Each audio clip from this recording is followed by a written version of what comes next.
ડીસામાં ગરમીનું જોર યથાવત, તાપમાન ભલે ઘટ્યું પણ ભેજનું પ્રમાણ વધતા લોકો બફારાથી પોકારી ઉઠ્યા ત્રાહિમામ।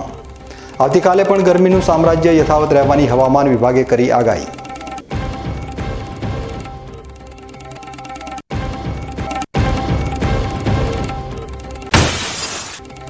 બનાસકાંઠાના ખુણિયા ગામના કાળા ડુંગરના પથ્થરોમાંથી આવે છે ઘંટની ધ્વનિ।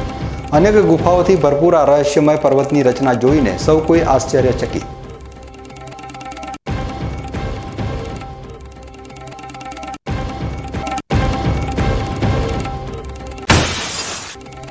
મધ્યાહન ભોજનના ખાનગીકરણ સામે બનાસકાંઠામાં વિરોધનો ઉઠ્યો સૂર। સંચાલકોએ કલેક્ટરને આવેદનપત્ર પાઠવી ખાનગીકરણ અટકાવવાની કરી માંગ।